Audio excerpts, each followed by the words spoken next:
নমস্কার বন্ধুরা, আমি পায়েল। অনেক দিন পরে আমি আপনাদের পড়ে শোনাচ্ছি আমার নিজেরই লেখা একটি গল্প। গল্পটির নাম পাকা দেখা। আজকের গল্প আপনাদের কেমন লাগলো নিচে অবশ্যই কমেন্ট করে জানান। শুরু করছি আজকের গল্প, পাকা দেখা। আজকে আমার পাকা দেখা। মা আর বাবা দুজনেই সকাল থেকে ভীষণ ব্যস্ততাই। বিশেষ করে মার যেন ছোটাছুটির অন্ত নেই। বাবা আজ দোকানে যেতে পারেনি। আমি কাজকর্মে রোজকার মতো মাকে একটু সাহায্য করব বলে এগিয়ে গিয়েছিলাম, কিন্তু মা পরিষ্কার বলেছে যে আজ আমি কোনো কাজ করতে যেন চেষ্টা না করি। অগত্যা আমি ছাদে গেলাম, আমার ভীষণ প্রিয় ছাদ বাগানে। গাছপালাগুলোতে রোজকার মতো একটু যত্ন করব বলে। যেতে না যেতেই মা ঠিক টের পেয়ে গেছে। চিৎকার করে ডাকলো নিচ থেকে, রাহি, তুই আবার রোদ্দুরে গেছিস? এক্ষুনি নিচে নেমে আয় বলছি। মাকে আমি কেন জানি না ভীষণ ভয় পাই, সেই ছোটবেলা থেকেই। সেই অর্থে বলতে গেলে আমি কিন্তু আমার বাবার মেয়ে। অথচ যে ভদ্রলোককে আমি আমার 5 বছর বয়স থেকে বাবা বলে ডাকছি, তিনি আমার নিজের জন্মদাতা বাবা নন।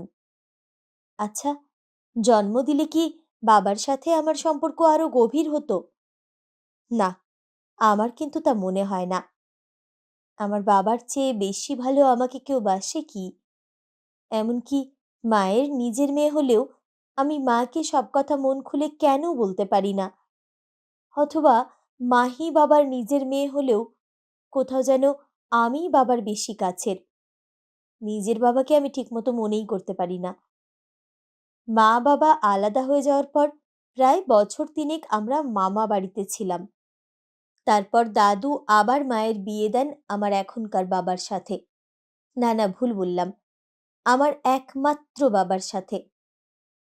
মার ডাক শুনে চুপচাপ নিচে চলে এলাম। মা আমাকে নিচে নামতে দেখিয়ে বলল, কটা বাজে সে খেয়াল আছে? আর ঘন্টা দেড়েকের মধ্যে ওরা চলে আসবেন। যাও, স্নান করে রেডি হয়ে নাও। কি পরবে আমি তোমার ঘরে রেখে এসেছি। আমি বেশি বাক্যব্যয় না করে নিজের রুমে চলে গেলাম। গিয়ে দেখি মা আমার জন্য একটা টকটকে লাল জামদানি রেখেছে খাটের ওপর। মা জানে লাল রং আমার একদম পছন্দ নয়, তাও বারবার জোর করে। এমনি আমি মাকে একটু ভয় পাই। তার উপর বাড়িতে আমার 2 মামা, পিসি, কাকু এমন বেশ কিছু আত্মীয় পরিজন এসেছেন আমার পাকা দেখার উৎসবে যোগ দিতে। অতএব স্নান করে শাড়িটা পরে ফেলাই এই মুহূর্তে যুক্তিযুক্ত বলে মনে হলো। আমি স্নান করে সবে বেরিয়েছি আর পিসির ছোট্ট নাতিটা তার খেলনা গাড়িটা আমার পায়ের কাছে গড়িয়ে দিয়েছে। আমি একদমই খেয়াল করিনি। পা স্লিপ করে একদম খাটের কোণে জোরে কপালটা ঠুকলো। বুঝতে পারলাম অসহ্য যন্ত্রণার সাথে সাথে একটা গরম তরল গড়িয়ে নামছে আমার কপাল বেয়ে। মা দরজার বাইরে কি একটা করছিল, আমাকে দেখে চিৎকার করে উঠল, এটা তুই কি করলি রাহি? একটু দেখে চলতে কি হয়েছিল? মায়ের চিৎকারে সবাই দৌড়ে এলো, সবার আগে বাবা। কোনো কথা না বলে আবার দৌড়ে গিয়ে ফার্স্ট এইড বক্স নিয়ে এসে আমার রক্ত পরিষ্কার করার চেষ্টা করলো, কিন্তু না, কোনো কাজ হলো না। বাবা আর মামা শেষ পর্যন্ত আমাকে ডাক্তার কাকুর চেম্বারে নিয়ে গেল। 3টে স্টিচ করতে হয়েছে কপালে। মেয়ের সত্যিকারের কপাল ফাটার যন্ত্রণার চেয়ে মায়ের এখন বেশি যন্ত্রণা আমার পাকা দেখা কি হবে সেই নিয়ে। শেষ পর্যন্ত আমার পাকা দেখাটা আর বিয়ে পর্যন্ত গড়ালো না। মায়ের আশঙ্কাই সত্যি বলে প্রমাণিত হলো। একে আমি শ্যামলা মেয়ে, তাই আবার কপালে পাকা দেখার দিন স্টিচ পড়েছে। এমন মেয়ের সাথে নিজেদের একমাত্র রাজপুত্রের বিয়ে দেওয়াটা যুক্তিযুক্ত বলে মনে করলেন না পাত্রপক্ষের লোকজন। আত্মীয় স্বজন পরের দিন সকালের মধ্যেই সবাই দুঃখী মুখ করে বিদায় নিলেন। পিসির নাতি এতটাই ছোট যে সে বেচারার ওপর তো আর দোষারোপ করা চলে না, তাই মায়ের সব রাগ এসে পড়ল আমার ওপর। আমারই নাকি সাবধানে দেখে শুনে চলাফেরা করা উচিত ছিল। মাহি আর বাবা মায়ের মাথা গরমের হাত থেকে আমাকে বাঁচিয়ে রাখার আপ্রাণ চেষ্টা চালিয়ে যাচ্ছিল অবশ্য, কিন্তু মায়ের মাথা কিছুতেই ঠান্ডা হচ্ছিল না এত ভালো একটা সম্বন্ধ হাতছাড়া হয়ে যাওয়ায়। আসলে অনেক দিন দেখাশোনার পর এই সম্বন্ধটা ঠিক হয়েছিল। আমার পড়াশোনা করতে কোনো দিনই তেমন ভালো লাগতো না, তবে আমার প্রাণ হচ্ছে আমার গান। মাঝে মাঝে মাকে লুকিয়ে লুকিয়ে গান লিখি, বাবা জানে। তবে মায়ের সামনে বাবার কথা কোনো দিনই খাটে না। বাবা ভীষণ শান্তিপ্রিয় লোক, কোনো ঝামেলায় যেতে চায় না। মাহি এখন ডাক্তারি পড়ছে, ও বাবার মতো দেখতে, তবে পড়াশোনায় মায়ের মতো ভীষণ ভালো। মা একটা ব্যাংকে চাকরি করে। আমার বাবা আসলে ভীষণ সুন্দর একজন মানুষ, টকটকে ফর্সা লম্বা। একবার চোখ পড়লে লোকে এখনো দ্বিতীয়বার ঘুরে তাকায় এই বয়সেও। বোধহয় বাবার এই অসামান্য রূপ দেখেই মা বিয়ে করতে রাজি হয়েছিল, নইলে মা কি রাজি হতো? অবশ্য বাবাও পড়াশোনায় ভালো ছিল, নইলে বাবার কাজটা বোধহয় মা কোনোদিনই ঠিক পছন্দ করেনি। বাবার একটা ছোট ফাস্ট ফুডের দোকান আছে, তবে খুব নামকরা এই অঞ্চলে। বাবা কোয়ালিটি নিয়ে কোনো দিনও আপোস করেনি। তার থেকেও বড় কথা বাবার ব্যবহার। মানুষ বাবাকে এক দেখাতেই পছন্দ করে ফেলে, ঠিক তেমনি মাহিও। আমি ঠিক কার মতো আমি সত্যিই জানি না, তবে বাবা বলে আমার মতো মায়াবী মুখ নাকি মানুষের দেখাই যায় না, আর এমন সুন্দর চোখ নাকি শুধু পরীদের হয়। আমার মনে হয় বাবা আমাকে খুশি করতে এসব বলে। আমি গান নিয়েই পড়াশোনা করেছি, এখন একটা স্কুলে মিউজিক টিচার হিসেবে কাজ করছি। তবে অন্য টিচারদের মতো আমার খুব বেশি কাজ থাকে না, মায়ের সেটাও পছন্দ নয়। শুনেছি আমার বায়োলজিক্যাল বাবা নাকি খুব ভালো গান গাইতেন, আর এক গায়িকার সঙ্গে সম্পর্কের জেরেই বাবা মা আলাদা হয়ে যান। মা এসব কথা কোনোদিনই আমাকে বলেনি। আমার মামাতো বোন আমাকে কয়েক বছর আগে বলেছে, সে মামিমা আর মামার কথোপকথন থেকে জানতে পেরেছে এসব কথা। মাহি তার হস্টেলে ফিরে গেছে গতকাল। যাওয়ার আগে আমাকে বলে গেছে, দিদিয়া, মার কথায় অভিমান করিস না, জানিস তো মা তোর জন্য চিন্তা করে। তুই তোর গানটা মন দিয়ে চালিয়ে যা, আমি রোজ রাতে তোকে ফোন করব। আমি হেসে বললাম, পাকা বুড়ি আমার, তুই নিজের খেয়াল রাখিস। বাড়িতে এখন আবার আমরা তিনটি প্রাণী, তার মধ্যে বাবা তো বেশিরভাগ সময় দোকানেই থাকে। সেই সকালে বেরোয় আর ফিরতে ফিরতে রাত্রি 12টা 12:30, আর মা ফেরে বিকেলে। জানি না কেন আমার আজকাল কেমন একটা ভালো না লাগা রোগ হয়েছে, কিছুতেই উৎসাহ পাই না। আচ্ছা, মায়ের নিজের প্রথম সন্তান আমি, তাও কেন যে মায়ের ঠিকমতো আপন হতে পারলাম না। লোকে বলে প্রথম সন্তানের উপর সবাই নাকি একটু বেশি দুর্বল হয়, তাহলে আমার মা কেন? নাকি নিজের প্রথম স্বামীর তাকে ঠকানোটা আমাকে দেখলেই ওর মনে পড়ে যায়? আমি কি তাহলে সেই ভদ্রলোকের মতো দেখতে? তার মুখ আমার মনে নেই, থাকার কথাও নয়। বড্ড অস্থির লাগে। অবশ্য মা আমার প্রতি কোনো কর্তব্যে ত্রুটি রাখেননি, তবুও মাহির সঙ্গে তার যে নিবিড় ও আত্মিক যোগাযোগ আছে মা ও মেয়ের, আমি কেন যে সেটা অনুভব করি না। অবশ্য বাবা আমাকে ডবল ভালোবাসা দিয়ে ভরিয়ে দিয়েছেন সব সময়। বাবা আমাকে মজার ছলে বলেছেনও একবার, জানিস তো মা, তুই না থাকলে তোর মায়ের সাথে আমার বিয়েই হতো না।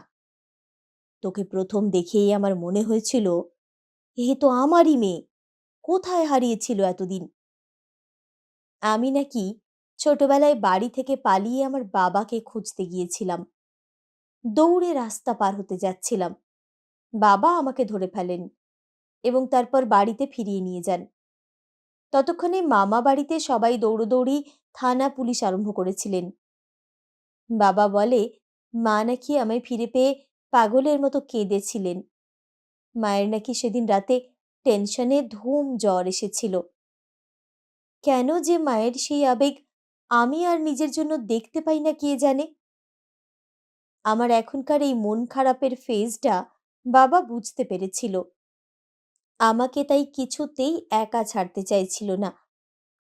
হঠাৎ একদিন বলল, মারে, তুই একটু বিকেলে আমার সাথে দোকানে থাক না, বয়স বাড়ছে, একা একা আর সব দিক সামলাতে পারছি না। আমি জানি এসব কথা বাবা এমনি বলছে, আসলে আমাকে নিজের চোখের সামনে রাখতে চায়। আমিও বাবাকে খুশি দেখব বলে রাজি হয়ে গেলাম।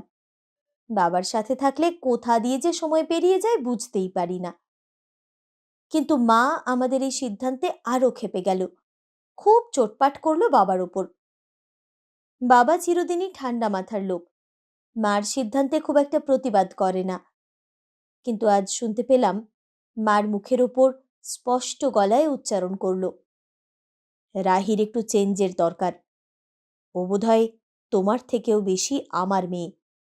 এ ব্যাপারে আমি তোমারও কোনো আপত্তি শুনব না। আমি অবাক হলাম।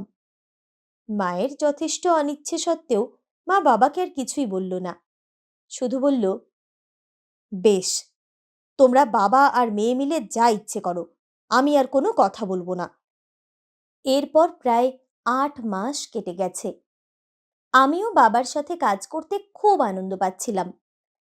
রোজ বাবা আর মেয়ে মিলে নতুন নতুন প্ল্যান করি। বাবা দোকানটা নিয়ে আর তেমন কিছু ভাবেনি, কিন্তু আমার মাথায় একটা প্ল্যান ঘুরঘুর করছে কিছুদিন থেকে। বাবার দোকানের গায়ে শ্যাম কাকুর একটা গোডাউন ছিল জামা কাপড়ের। ওরা জায়গাটা ছেড়ে দিচ্ছে, দোকানটা অন্য কোথাও শিফট করছে বলে। বেশ বড় ছিল গোডাউনটা, প্রায় ২০০০ স্কোয়ার ফিট তো হবেই। সকালে স্কুল আর বিকেলে দোকান, এরকমই চলছিল। আমি বাবাকে বললাম, বাবা, আমি স্কুলটা ছেড়ে দিয়ে যদি একটা ক্যাফে খুলি এই জায়গাটা ভাড়া নিয়ে, তাহলে কেমন হয়? শুধু ভালো খাবার নয়, সাথে আমরা লাইভ মিউজিক রাখবো। বাবা আমাকে খুব উৎসাহ দিল। সেদিনই শ্যাম কাকুর সাথে কথা বলল। তার ২ দিন পরে আমাকে চুপি চুপি বলল, শোন, তুই তোর মায়ের ওপর শুধু শুধুই অভিমান করিস। তোর মা তোর প্ল্যানের কথা শুনে আমাকে বলেছে আমরা ওই গোডাউনটা কিনে নিই যেন। সামনেই তোর জন্মদিন, তাই তোর মা ওটা তোকে গিফট করতে চায়। বাবার কথা শুনে আনন্দে আমার চোখে জল চলে এলো। আমি আর বাবা জোর কদমে কাজে লেগে পড়লাম। মাও আজকাল মাঝে মাঝে ব্যাংক ফেরত আসে কাজ কেমন এগোচ্ছে দেখতে। মাহি মাঝে মাঝেই ফোন করছে, ভিডিও কল করছে উৎসাহ নিয়ে। দেখতে দেখতে আমার জন্মদিন আর ক্যাফে উদ্বোধনের দিন এগিয়ে আসছে। বেরোবো বলে স্নান করে আয়নার সামনে দাঁড়ালাম তৈরি হতে। কপালের স্টিচের দাগটা এখন অনেকটা হালকা হয়ে এসেছে। দোকানে বসে বাবার সাথে আলোচনা করছিলাম যে আমি নিজে তো গাইবই, কিন্তু আর একজন নামকরা কোনো গায়ক বা গায়িকাকে ওই দিন ডাকবো, তাহলে প্রচারটা ভালো হবে। বাবাকে বললাম, আমার ইচ্ছে রজত চৌধুরীকে ডাকার। বয়স হলেও ওনার গান এখনো সব বয়সীদের মধ্যে জনপ্রিয়। নামটা শুনেই বাবা চমকে উঠে একবার আমার দিকে তাকালো। আমি বাবার দৃষ্টির অর্থ পড়তে পারলাম। এতদিনের না জানা অধ্যায়টা আমার সামনে উন্মুক্ত হয়ে গেল। আমি বাবার হাত দুটো শক্ত করে ধরলাম, আর আমাদের কারো কোনো কথা বলার দরকার হলো না। শেষ পর্যন্ত ডাকা হলো অন্য এক গায়ককে। খরচটা একটু বেশি হচ্ছে, তবে আমি এবারে সফল হবই, হতেই হবে আমাকে। আমিও মায়ের ভালো মেয়ে হয়ে দেখাবো। শেষ পর্যন্ত আমাদের বহু প্রতীক্ষিত দিনটা এসেই গেল। আমার জন্মদিন আর আমার স্বপ্নের ক্যাফের উদ্বোধন। মা বাবা দুজনেই খুব উৎসাহ নিয়ে আয়োজন করছে। মাহির পরীক্ষা চলছিল, ও এসে পৌঁছলো সোজা ক্যাফেতে বিকেলবেলা। ওর সাথে ওর ২-১ জন বন্ধু আর এক ভদ্রমহিলা আর এক ভদ্রলোক। মাহির প্রিয় স্যার এবং ম্যাম। ওদের গল্প মাহি মাঝে মাঝেই করে। ও বলে ওর দোহার স্যারের মতো ডাক্তার নাকি খুব রেয়ার। গোটা মেডিকেল কলেজ ওর নামে পাগল। আমার কখনো কখনো মনে হয় মাহি বোধহয় ওকে অন্যভাবে পছন্দ করে। দু তিনবার মজার ছলে ওকে জিজ্ঞেসও করেছি, কিন্তু ও এড়িয়ে যায়। দোহারকে দেখে বোঝার উপায় নেই ও এত বড় ডাক্তার। দিব্যি কলেজ বয় বলে চালিয়ে দেওয়া যায়। বেশ লম্বা, আর সবচেয়ে চোখ টানে ওর অদ্ভুত সুন্দর বাদামি চোখ দুটো। খুব ভালো অনুষ্ঠান চলছিল। মাঝে আমি কেক কাটলাম। প্রত্যেকবারের মতো এইবারেও বাবা আমার জন্য নিজের হাতে কেক বানিয়েছে। অনেক লোক এসেছিলেন, কিন্তু যথারীতি এবারেও শেষকালে আমার সঙ্গে একটা দুর্ঘটনা ঘটে গেল। অনুষ্ঠানের শেষ পর্যায়ে যখন বাইরের লোকজন আর তেমন নেই, মাহির অনুরোধে ডক্টর দোহার একটা গান গাইছিলেন। আমি অবাক হয়ে শুনছিলাম। একটা মানুষের কত গুণ থাকতে পারে রে বাবা! এমন সময়ে আমাদের পাশের বাড়ির হারুন জেঠু আর জেঠিমাকে দরজার সামনে দেখতে পেয়ে তাড়াহুড়ো করে এগোতে গিয়ে চেয়ারে হোঁচট খেয়ে ধপাস। কোথায় লেগেছে তার চেয়েও বেশি আমার ভয় হচ্ছিল মা এখানেই না আমাকে বকাবকি শুরু করে। শেষ পর্যন্ত অবশ্য করেনি। তবে আমার পায়ের বুড়ো আঙ্গুলে একটা ছোট্ট ফ্র্যাকচার হয়ে গেল। আরও মাস 6 কেটে গেছে। ক্যাফেটা দারুণ চলছে। ভিড় সামলাতে পারি না। স্কুলের চাকরিটা ছেড়েই দিয়েছি শেষ পর্যন্ত। আর আজকে আবার আমার পাকা দেখা। ডক্টর দোহার ও তার পরিবারের সবাই একটু পরেই এসে পড়বে। এবারে শুধু মা নয়, বাবাও আমাকে চোখে চোখে রেখেছে। কি জানি আবার কি ঘটবে। আমার বিয়ের ঘটক আসলে আমার বোন মাহি। ও যে তলায় তলায় এসব প্ল্যান করছিল একটুও টের পাইনি। শেষ পর্যন্ত ভালোই ভালোই সব মিটে যাওয়ার পর বাবা আমাকে চুপি চুপি বলল, যা দোহারকে তোর ছাদ বাগানটা ঘুরিয়ে নিয়ে আয়।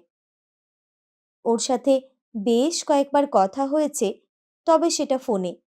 আর দেখাও হয়েছে সেদিনের পর আর একবার, তবে সবার সামনে। খুব লজ্জা লাগছিল কেন জানি না। দোহারের মুখের দিকে একবার তাকিয়ে কিছু না বলেই পা বাড়ালাম সিঁড়ির দিকে। বাবা ড্রয়িং রুমের দিকে পা বাড়ালো। ওখান থেকে সবার সমবেত হাসি ঠাট্টার আওয়াজ আসছে। দোহার আমার পেছনে পেছনে আসছে। আজ মা আর লাল শাড়ি রাখেনি আমার জন্য, বরং আমার প্রিয় সবুজ রঙের একটা কাঞ্জিভরম রেখেছিল। অন্যমনস্ক হয়ে শাড়ির একটা কোনা পায়ে জড়িয়ে উল্টে পড়ে যাচ্ছিলাম সিঁড়ি দিয়ে। দোহার দু হাত দিয়ে আমায় শক্ত করে ধরে ফেলল। ওর অসম্ভব সুন্দর চোখ দুটোর দিকে তাকাতে পারছি না কিছুতেই। মনে হচ্ছে গোটা গা হাত পা কাঁপছে। দোহার আমার দিকে চেয়ে বলল, আমি তোমাকে আর কিছুতেই পড়তে দেব না। ভয় নেই, আজীবন এভাবেই সামলে রাখব। আমি এবারে চোখ তুলে ওর দিকে তাকালাম। জানি না পাকা দেখার দিনই আমাদের শুভ দৃষ্টি হয়ে গেল কিনা।